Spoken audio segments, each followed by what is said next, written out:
এবার সিলেটে এনসিপির গাড়িবহরে হামলা, অন্যায়ের প্রতিবাদ করায় আক্রমণ, অভিযোগ বিরোধী দলের। সংযত আচরণের আহ্বান বিএনপির।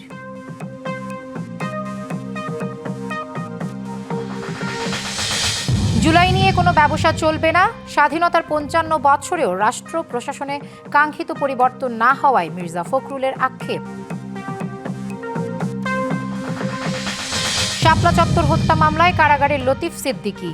শেখ হাসিনা দেশে পা রাখলেই গ্রেপ্তার, বিচার প্রক্রিয়ার অভিযোগ খতিয়ে দেখবে সরকার। সুপ্রিম কোর্টের রাষ্ট্রপক্ষে মামলা পরিচালনায় নতুন ২৬৫ জনকে নিয়োগ, ৮৬ ডেপুটি অ্যাটর্নি জেনারেল, ১৭৯ সহকারী, আগের সবাই বাদ। এক মাসের মধ্যেই উন্মুক্ত হচ্ছে মালয়েশিয়ার শ্রমবাজার, জানালেন প্রধানমন্ত্রীর উপদেষ্টা। আমিরাতে ৬২৬ বাংলাদেশের ভিসা বাতিল। এবং চাকুরির বাজারে হাহাকার, দেশে শিক্ষিত বেকার ২৬,২৪,০০০। প্রতিটি শূন্য পদের বিপরীতে গড়ে জমা পড়ছে ১৭৩টি আবেদন।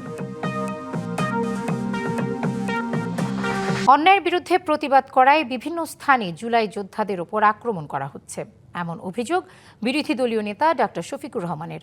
তার দাবি, গণভোট নিয়ে আপোষ করতে সরকারের পক্ষ থেকে দেয়া প্রস্তাব ঘৃণা ভরে প্রত্যাখ্যান করেছে জামায়াত। প্রত্যেক জায়গায় নির্লজ্জভাবে দলীয়করণ করে সরকার বৈষম্যমূলক কর্মকাণ্ডে লিপ্ত বলেও মন্তব্য করেন তিনি। জুলাই গণ অভ্যুত্থানের শহীদ পরিবার ও আহতদের নিয়ে কাকরাইলে আইডিইবি ভবনে মতবিনিময় সভার আয়োজন করে জামায়াত ইসলামীর ঢাকা মহানগর উত্তর ও দক্ষিণ। এ সময় আহত ও শহীদ পরিবারের সদস্যরা চিকিৎসা না পাওয়া বিভিন্ন স্থানে হামলা ও মামলার শিকার হচ্ছেন বলে অভিযোগ করেন।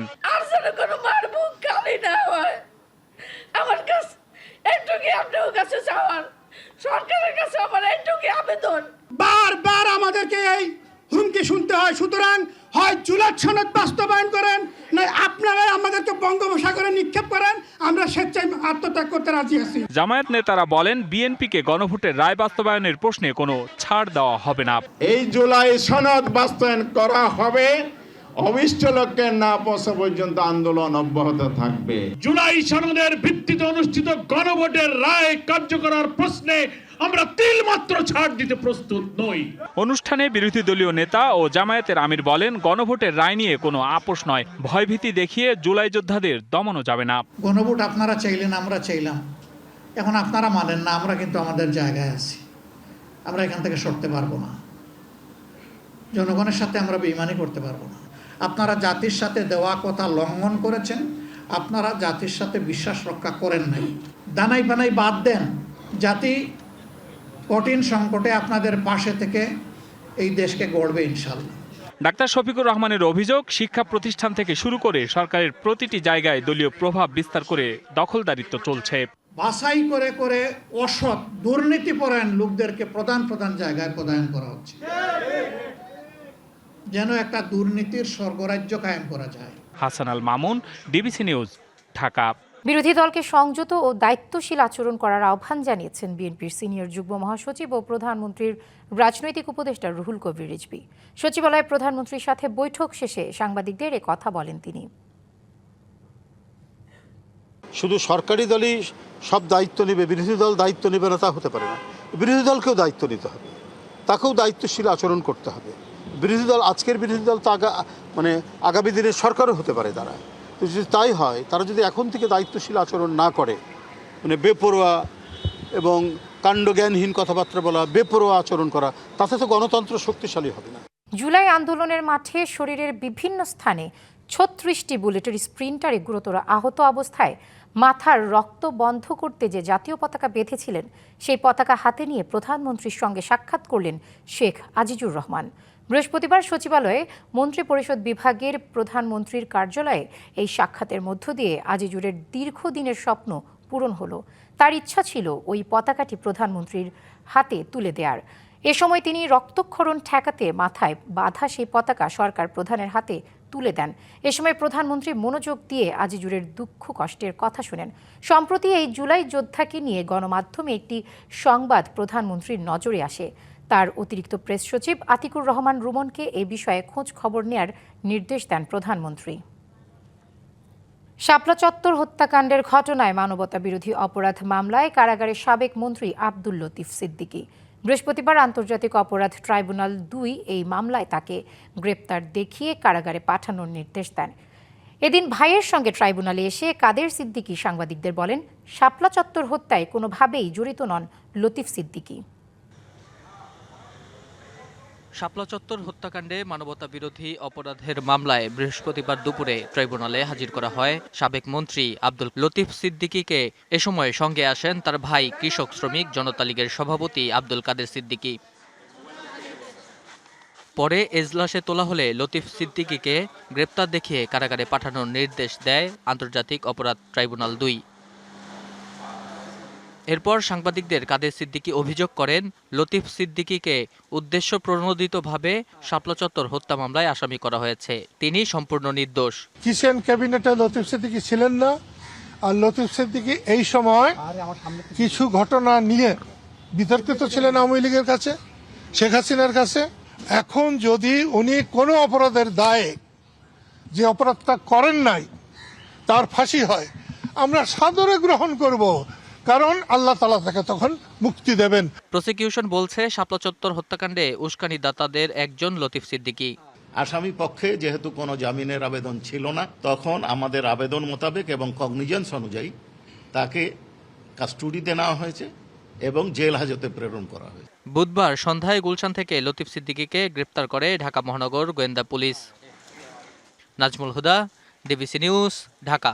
শেখ হাসিনা দেশের সীমানায় পা রাখলেই তাকে গ্রেপ্তার করা হবে বলে জানিয়েছেন আইনমন্ত্রী মোহাম্মদ আসাদুজ্জামান। সচিবালয়ে আইনগত সহায়তা প্রদান বিষয়ক সমঝোতা স্মারক অনুষ্ঠানে তিনি আরও বলেন, আন্তর্জাতিক অপরাধ ট্রাইব্যুনালের বিচার প্রক্রিয়া নিয়ে হিউম্যান রাইট ওয়াচের প্রতিবেদন আমলে নিয়ে খতিয়ে দেখবে সরকার। পররাষ্ট্র মন্ত্রণালয় তার প্রত্যর্পণের চেষ্টা করছে কি করছে না সেটা আপনি কিভাবে জানেন?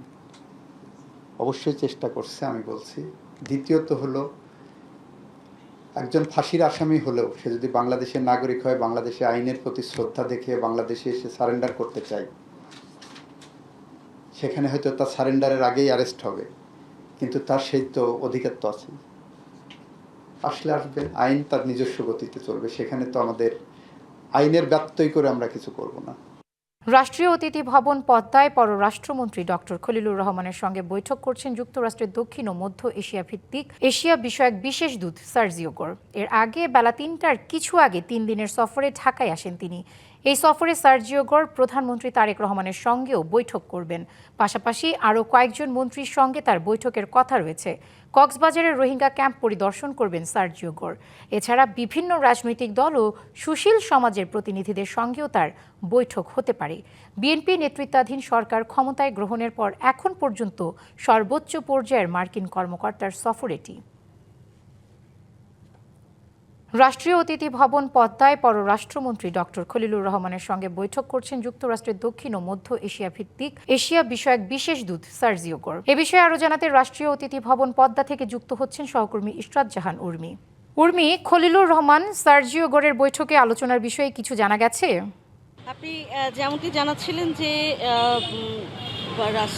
রাষ্ট্রীয় অতিথি ভবন পদ্মায় যে বৈঠকটি হচ্ছে পররাষ্ট্রমন্ত্রী খলিলুর রহমানের সঙ্গে। এছাড়াও এখানে নৈশ ভোজ রয়েছে।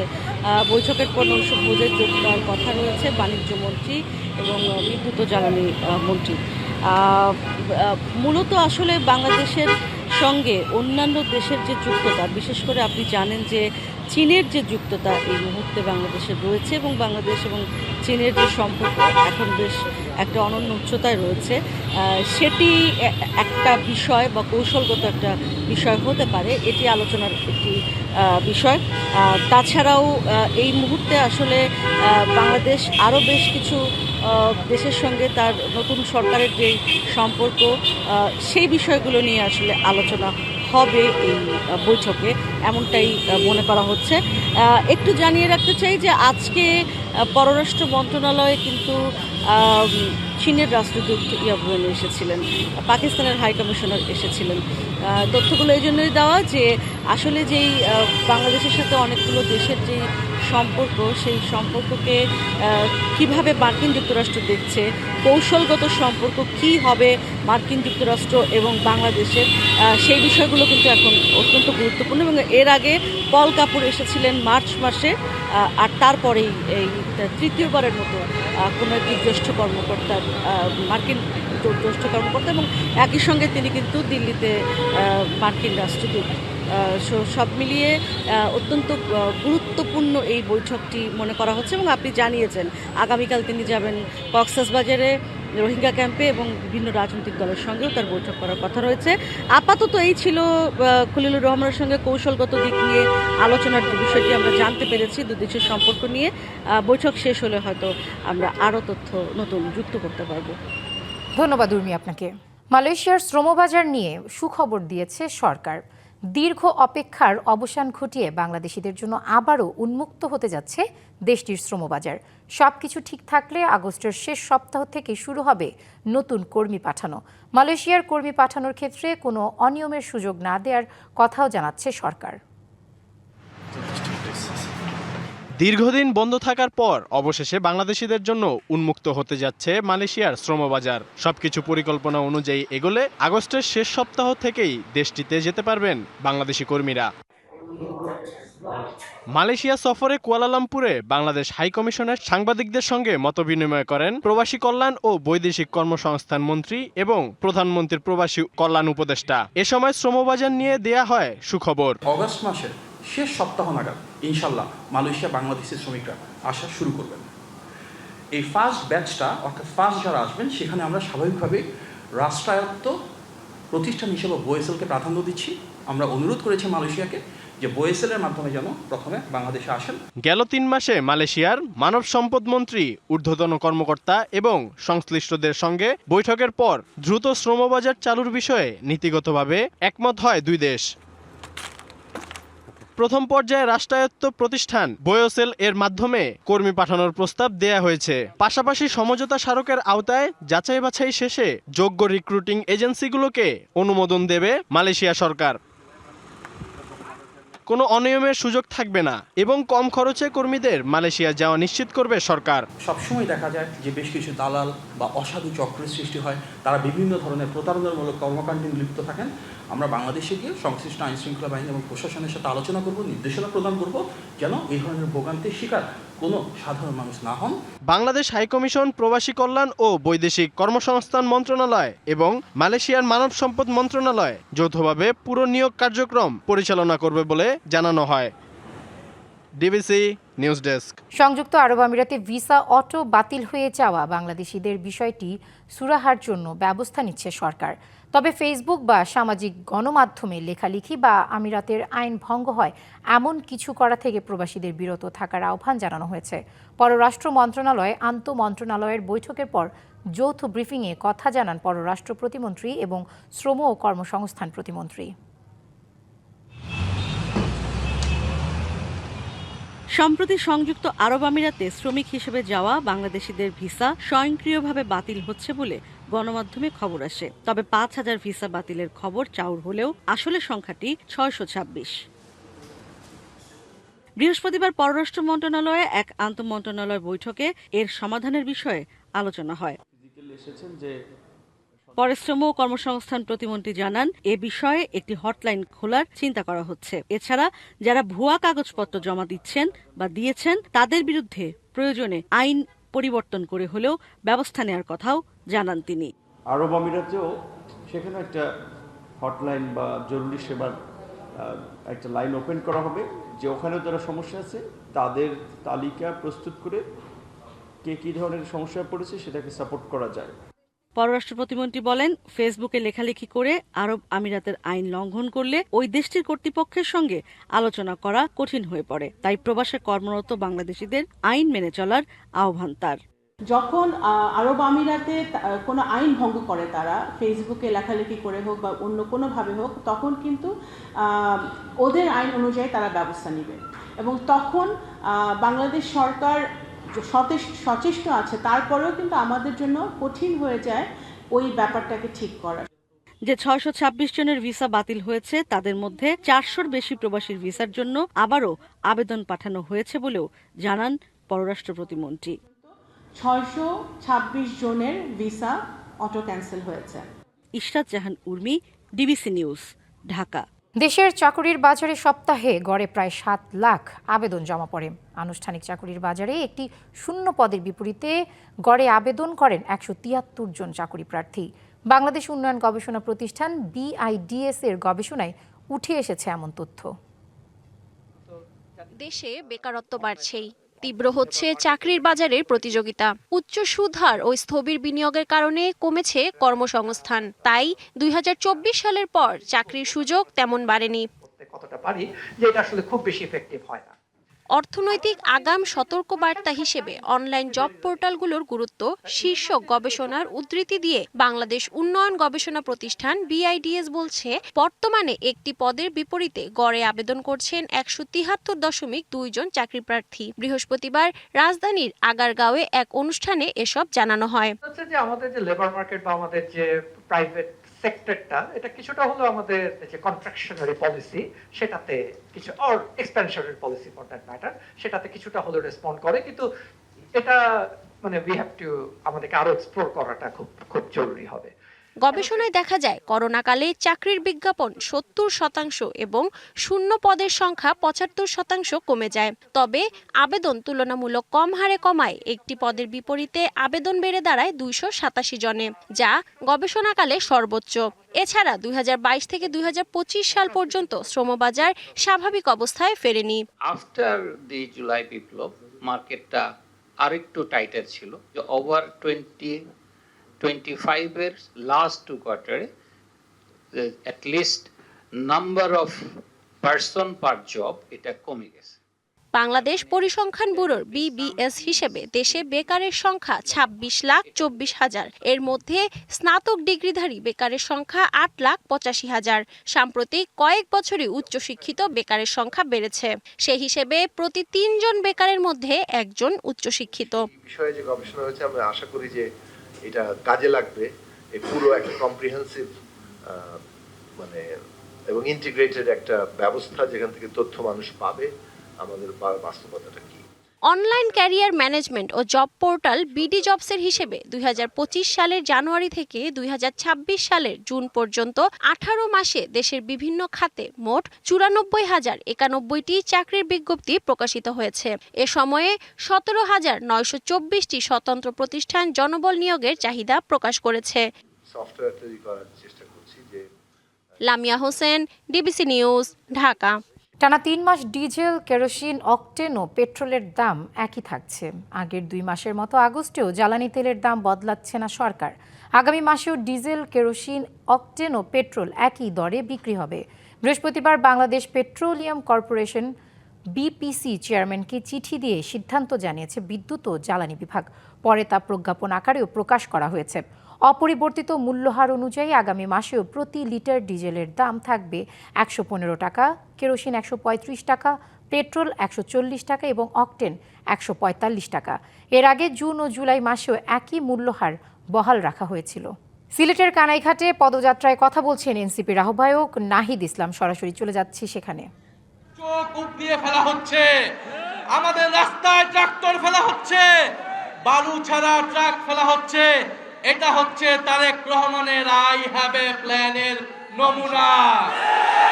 প্রিয় কানাইঘাটবাসী, অতীতে দেখেছি দমন করে, পীড়ন করে, বাধা দিয়ে গণতান্ত্রিক আন্দোলনকে থামানো যায় না। দুঃখের বিষয়, যারা পাট খেতে, ধান খেতে যে সকল সৈনিকেরা এত বছর লুকিয়েছিল, যে সকল সৈনিকেরা জেলের ভিতরে ছিল, লন্ডনে কিংবা শিলংয়ে ছিল, জনগণের রক্তের বিনিময়ে তারা ক্ষমতায় এসে জনগণের উপরে আবার জুলুম শুরু করেছে। এটা দ্বারা প্রমাণ হয় বিএনপি গত 16 বছর গণতন্ত্রের জন্য লড়াই করে নাই। তারা অপেক্ষায় ছিল, তারা লড়াই করেছিল ক্ষমতায় গিয়ে কিভাবে জনগণের উপর আবার জুলুম করবে, কিভাবে চাঁদাবাজ করবে, কিভাবে সন্ত্রাস করবে, কিভাবে জমি দখল, ভূমি দখল করবে। কিন্তু আমাদের ওয়াদা, বিএনপি যদি সেই পথে হাঁটে, স্বৈরাচার এবং সন্ত্রাসের পথে হাঁটে, আমরা লক্ষ কোটি জনতা ঐক্যবদ্ধ আছি। আমরা আবু সাইদের উত্তরসূরিরা, ওসমান হাদির উত্তরসূরিরা ঐক্যবদ্ধ আছি। নিজেদের জীবনের রক্তের বিনিময়ে বাংলাদেশে নতুন কোন করে স্বৈরাচার এবং জুলুমবাজকে ক্ষমতায় থাকতে দেব না, দেব না, দেব না। সাতক্ষীরা হাসপাতাল পরিদর্শনে গিয়ে চাকরির প্রতিশ্রুতি দেয়া প্রতিবন্ধী নারী শারমিনের হাতে নিয়োগপত্র তুলে দিলেন স্বাস্থ্যমন্ত্রী সরদার মোহাম্মদ সাখাওয়াত হোসেন। বৃহস্পতিবার সচিবালয়ে নিজ দপ্তরে এই নিয়োগপত্র দেন তিনি। এসেনশিয়াল ড্রাগসে জুনিয়র অফিসার পদে নিয়োগ দেওয়া হয়েছে শারমিনকে। জাহাঙ্গীরনগর বিশ্ববিদ্যালয়ের সরকার ও রাজনীতি বিভাগ থেকে পড়াশোনা করেছেন তিনি। স্বাস্থ্যমন্ত্রী বলেন, দেশের প্রতিবন্ধীদের পাশে থাকতে প্রধানমন্ত্রী তারেক রহমানের নির্বাচনী অঙ্গীকার ছিল। এটি বাস্তবায়নের অংশ হিসেবেই এই উদ্যোগ।